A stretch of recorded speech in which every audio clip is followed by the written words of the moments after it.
नमस्कार, मैं हूं निशा और आप देख रहे हैं एनजेपी हरियाणा। दोस्तों, हरियाणा विधानसभा के बजट सत्र में इस बार कुछ खास देखने को मिला।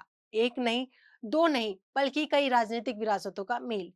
यह सिर्फ एक सदन नहीं था, बल्कि तीनों लाल, भजन लाल, बंसी लाल और देवी लाल की राजनीतिक विरासतों का संगम था, जहां हर पीढ़ी अपनी छाप छोड़ने के लिए तैयार दिखी।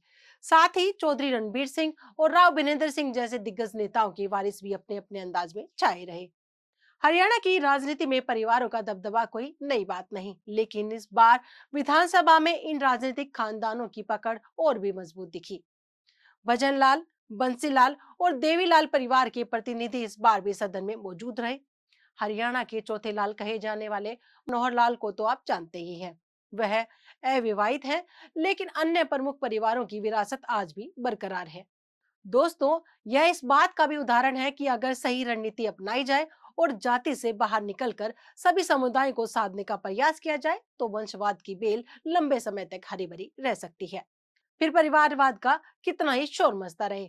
यही कारण है कि इस बार भी सदन में वंशवाद और परिवारवाद का एक साथ जलवा रहा। सबसे पहले बात करते हैं भूपेंद्र सिंह हुड्डा की, जो खुद भी विरासत की राजनीति का बड़ा नाम है। इस बार भी कांग्रेस की गाड़ी खींचते नजर आए। उन्होंने सत्ता पक्ष पर तीखे हमले किए और हर मुद्दे पर अपनी पकड़ बनाए रखी। दूसरी ओर शमशेर सिंह सुरजेवाला के पुत्र आदित्य सुरजेवाला पहली बार विधानसभा पहुंचे और पर्यावरण जैसे गंभीर मुद्दे उठाकर अपनी दमदार उपस्थिति दर्ज करवाई। दोस्तों, चौटाला परिवार से इस बार नई पीढ़ी की एंट्री हुई। चौधरी देवीलाल की दूसरी और तीसरी पीढ़ी इस बार सदन में नहीं पहुंच पाई, लेकिन चौथी पीढ़ी के अर्जुन चौटाला और आदित्य चौटाला ने विधानसभा में दस्तक देकर अपने परदादा की विरासत को आगे बढ़ाया। दोनों ने सदन में अपनी छाप छोड़ने के लिए कोई कसर नहीं छोड़ी। वहीं पिछली बार जननायक जनता पार्टी बनाकर राजनीति के नायक बने अजय चौटाला और दुष्यंत चौटाला इस बार कामयाब नहीं हुए, लेकिन अभय सिंह चौटाला ने खुद हारकर भी अपने बेटे की जीत सुनिश्चित करवाई। अब बंसीलाल परिवार की बात करते हैं। दोस्तों, बंसीलाल की पोत्री श्रुति चौधरी ने बतौर कैबिनेट मंत्री अपनी छाप खूब छोड़ी। उनकी राजनीतिक शैली में उनके दादा की झलक देखने को मिली। बंसीलाल की पुत्र वधु किरण चौधरी भले ही राज्यसभा में हो, लेकिन श्रुति ने हरियाणा की राजनीति में अपनी पहचान मजबूत करने की दिशा में कदम बढ़ा दिए हैं। दोस्तों, भजनलाल परिवार की बात करें तो भजनलाल के छोटे बेटे कुलदीप बिश्नोई और उनके बड़े भव्य बिश्नोई इस बार सदन में नहीं पहुंच सके, मगर भजनलाल के बड़े बेटे चंद्रमोहन बिश्नोई ने अपने पिता की विरासत को जीवित रखने की कोशिश की।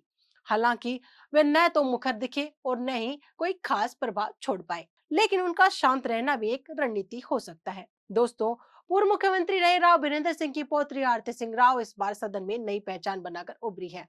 हालांकि अभी उनके पिता राव इंद्रजीत सिंह की विरासत के प्रमुख दावेदार हैं, लेकिन वे खुलकर कह चुके हैं कि उनकी राजनीतिक विरासत उनकी बेटी संभालेगी। कैबिनेट मंत्री के रूप में आरती राव ने खुद को साबित करने की पूरी कोशिश की। दोस्तों, हम कह सकते हैं कि सदन में विरासत की राजनीति का रंग इस बार भी चटक रहा।